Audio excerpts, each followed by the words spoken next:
It's nice to see so many friends, authors, and distinguished guests. So welcome, everyone.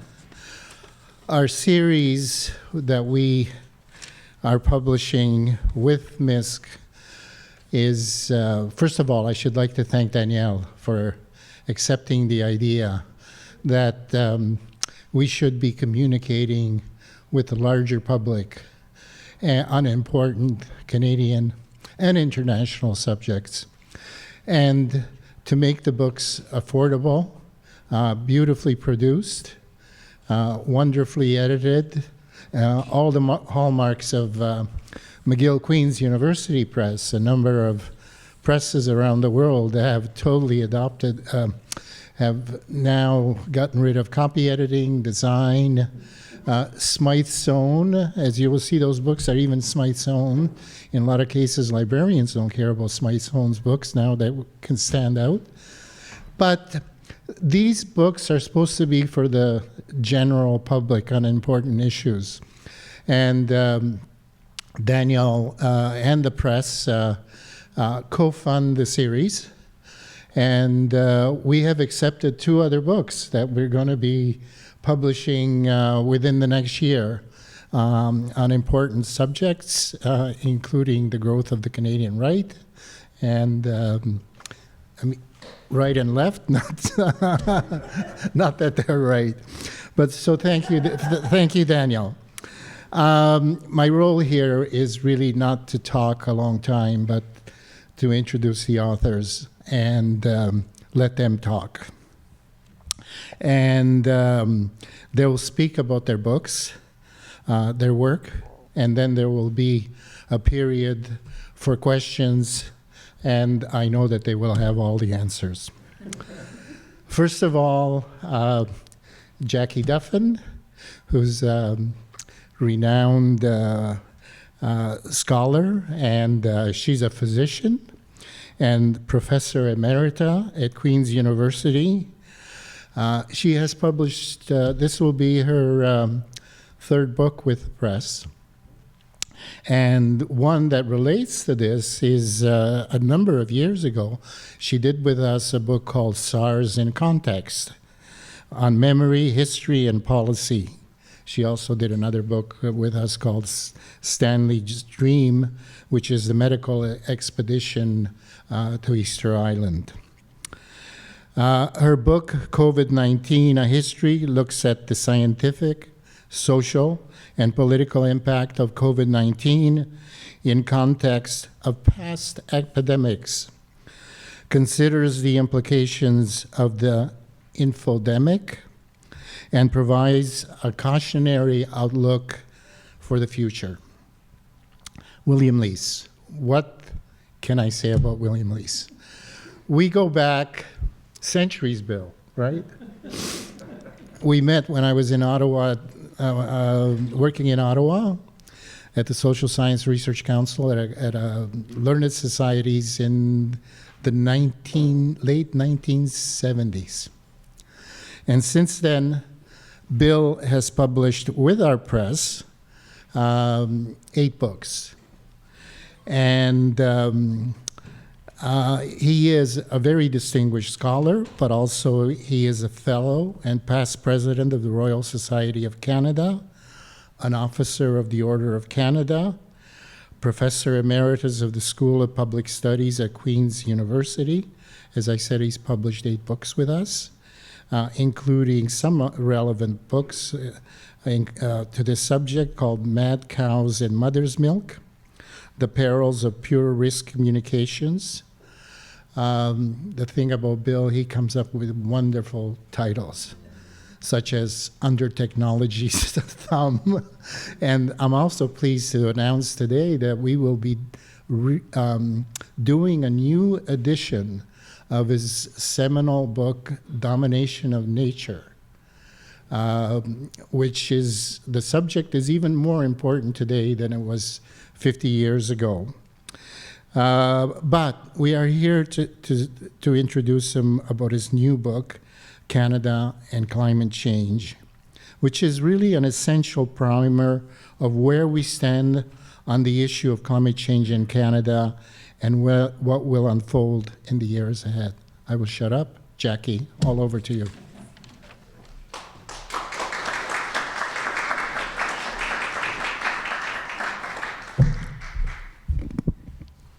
Wow, thank you everyone for being here. I wasn't expecting the seminar format, I must say. It's very nice of you to come out on a cold, cold evening. I want to thank Daniel and Philip for their kind words and for the idea of the Canadian Essentials series. You both got behind it and sold it. McGill-Queen's University Press makes beautiful books. And to prove that point, I brought along Stanley's Dream. There it is. I'll pass it around. You can have a look. My 2019 book, which you have before you, on the Canadian medical expedition to Easter Island, which took place under the auspices of McGill, was published just a couple years ago. It captured a major research project, and like COVID-19, a history, it owes its existence to Philip Ciccone. However, it came out just before the pandemic, and it sank somewhere out in the South Pacific. So I'm wanting to have it share a little bit of the love that's being spread around today. And because COVID-19 also owes its existence to Philip, indomitable and sometimes infuriating Philip, I want to tell you how I finally decided to write it. He called me in November 2020 with the outrageous suggestion that I write a history of something that was not yet over. And that, get this, I delivered the manuscript in March 2021. Remember that, Philip? 4 months later, right? He may recall that I exclaimed, "But it won't be over in March 2021. And he said, "That doesn't matter, you can write a history." And I asked for the weekend to think about it. I'm retired. I'm a grandmother. And I keep saying that I've written my last book. And normally I write things that are about things that are comfortably over or long past. But I succumbed. So why did I agree to do this? A host of reasons. Philip is persuasive. Beautiful books is another reason. But I have to confess, as he's reminded you, I've always rather been a disease history person. I'd been teaching seminars and writing about concepts of disease for 3 decades at Queen's. And Philip mentioned, I brought it along too to enjoy some of the joy, my book on SARS, also can pass that around, which McGill-Queen's made open access and available at the website when the pandemic was launched, which was a great service. And I've heard from lots of students who've made use of it because of that, for which I'm grateful. So yeah, I'm a disease person. I accept it. And I was working as a volunteer at our local public health unit as a volunteer contact tracer. But apart from that, I couldn't claim to be really too busy. And then I got thinking about things that aren't over, histories of things that aren't over. And in fact, we have myriad examples. Histories of food, history of religion, history of music, history, Danielle, of Canada. Canada is not yet over, and yet we have lots of histories. And every history that gets written is anchored in a certain point in time. So it seemed an attractive, quixotic challenge to be writing a history of a moving and ever-changing target, a history of the present. There was one more big factor. My thesis advisor at the Sorbonne, Mirko Gromek, also a physician and a historian, had embarked on a history of AIDS back in the mid-1980s, a book that I translated more than 30 years ago into English. If my late mentor could write a history of a new pandemic disease at the end of his career, perhaps it was almost destiny that I should write a book about the next new pandemic disease at the end of mine. Philip's stipulation that the book be accessible to a general readership was just not a problem. I really like that, and I like the whole premise of your series. However, his stipulation that there be no footnotes and no scholarly apparatus practically left me tongue-tied, and I think the historians in the room can really relate to that. We historians love to reference absolutely everything. Sources of current information, recognition of fellow scholars who plowed the same fields. And so I did keep track of all my sources, and yay, McGill-Queen's accepted the idea that we put them all online. And they're there, open access. You don't even have to buy the book to get the sources. I was delighted. It created an enormous headache for the copy editors, Louise Piper and Neil Erickson, but they did a great job, and I'm grateful to them too for their patience and their cheerfulness in putting it together. The delivery date, as you realize, was necessarily extended and extended and extended by more than a year, owing to the evolving pandemic, publishing glitches, Philip's travels, and finally, ironically, a COVID-19-induced shortage of paper. But here it is. You can see it over there. It's beautiful. It's got a gorgeous cover. Our books are like our children. We deliver them, and then they go off and expand our horizons by making their own friends and enemies. And this one will be no different. Early readers, especially medical ones, have expressed surprise to me to find what they call opinions in this book. Opinions that they describe as political, as if neither healthcare nor history could or should have anything to do with politics. Quelle horreur. A review in Winnipeg last week resulted in an unprovoked vitriolic attack by a climate and COVID denier who proudly stated that he'd not read my book, but he knew what was wrong with it. And this is for you, Bill. Following my first talk on this subject at Queen's last week, I was assailed by a hostile audience member who claimed that vaccines are useless, if not harmful, while he was staring at my slide of statistics in their favor. It was all rather depressing. So, although I'm happy to learn that public libraries in Ottawa, Winnipeg, and Toronto have waiting lists for readers, I can't say that I'm sanguine about what reactions they will have. It seems everyone owns a piece of this history, and it's not something I encountered when I was writing about the stethoscope or miracles in the Vatican archives. So many people contributed to my work. My family and friends who sent along ideas and stories, the frightened people I met while I was contact tracing, the meticulous epidemiologists and the clever cartoonists who all gave me permission to use their statistics and their artwork. I also want to thank Kathleen Fraser, Joanne Pisano, and Jackie Davis at the press, who were all particularly helpful. And I must thank Bill Leiss. He was very supportive about the very unusual situation in which we both found ourselves, owing and because of the bright ideas of Daniel and Philip. And finally, I thank my husband, Robert David Wolfe, who's here. He believed I could do it. He kept vigil over the ever-changing news and policies. He read successive drafts, and he supported my work every step of the way, just as he's always done. The book is dedicated to the essential workers everywhere and to the memory of those who could not be saved. And I hope you will read it. And even if you don't like it, you might find it useful. Thank you.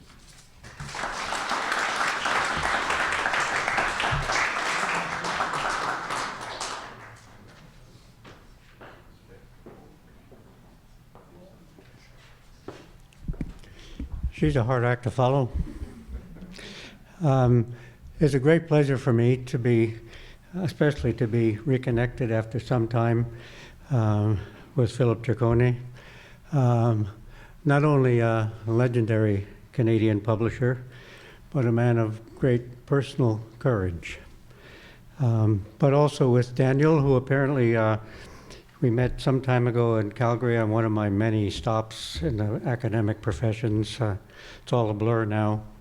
But I wanted to talk to just a few minutes today about the importance of this series. I think it is fundamental that the choice they have made for for academics who have a certain amount of thematic expertise to write on important and indeed burning issues of the day for as wide as possible an audience.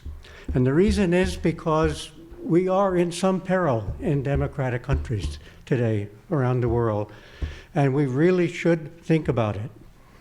I have 3 examples for you, including Canadian examples, very, very briefly. And I'll mention this concept of going down the rabbit hole, where there's very little light on issues down there, but a lot of chatter in social media, and how dangerous this has become, and how much we need new voices that can perhaps make a difference for citizens trying to figure out what the real issues are that confronts them.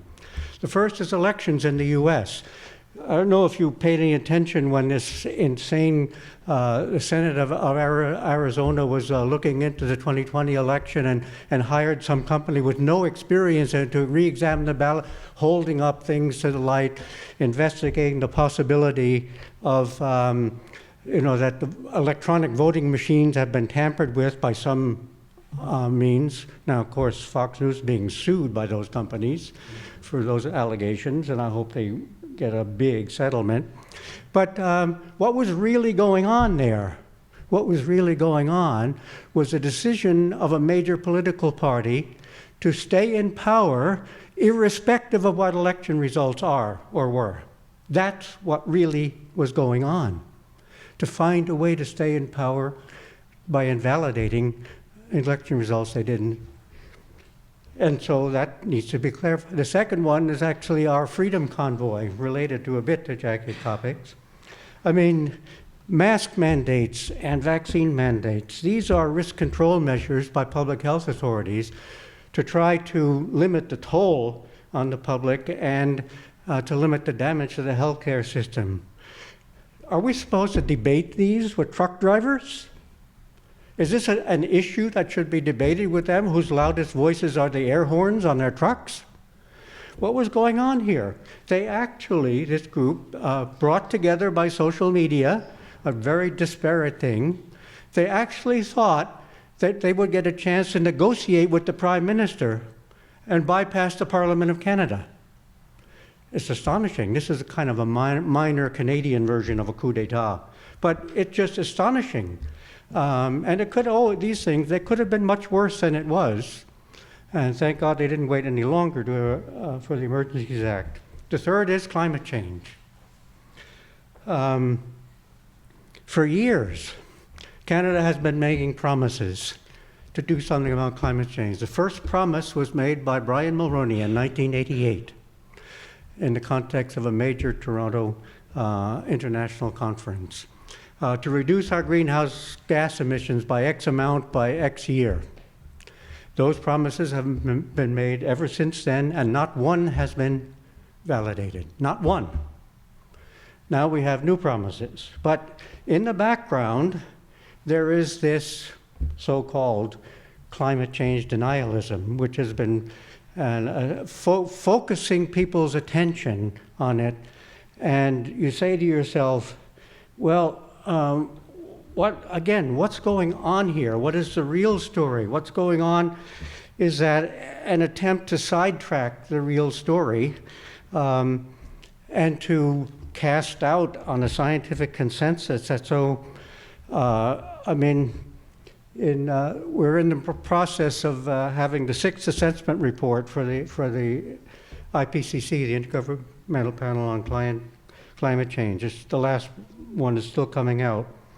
When they published the first volume of the 4 that comes out in the 6th assessment report a few years ago, it was the 40th report from IPCC since 1990.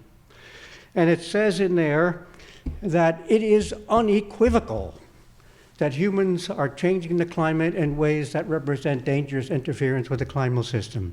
That's not an issue anymore. It's over. You don't have to debate that with anybody. It's done. But the pressure to keep talking about that draws attention from the real issue. The real issue is how hard it's going to be for us to achieve the targets we finally have set. It's going to be very, very hard. the main target is now 2050. It used to be 2100 until climate change changed it. Net zero emissions. Well, the generation that's in university now will only be middle-aged when we're supposed to achieve that. It is, as some learned commentators have said, a target that will change the entire basis of industrial civilization. And we've got 25 years, basically, to do it. And that's because we waited so long. It's going to be very difficult, which is why that has to be the focus. And the second half, and so basically my own strategy in the book was that for the first issue, just write the last chapter of the first half of the book called Trusting Climate Science. Don't talk about it anymore, just here are the reasons to trust. Now let's move on and discuss the real thing, how hard it is going to be for the whole world, especially China and Canada, to make those targets. And if they don't, what might happen as a result? And there's a lot of good stuff on that. The best single report is the one by Montreal's Trottier Energy Institute, Horizon 2060, which examines in great detail the huge challenges that will be faced by an attempt to change the entire basis of our society by eliminating fossil fuels, which means a vast electrification of the Canadian economy. It's going to be, I mean, people still fight over transmission lines and NIMBY and so on. We're supposed to be able to triple our electricity production by 2050. Triple. I mean, there's a controversy in Maine right now because they wanted to buy more electricity from Quebec and require new lines, and it's been shut down. These are going to be huge challenges. And so we need the public to focus on those challenges and forget going down the rabbit hole. Thank you.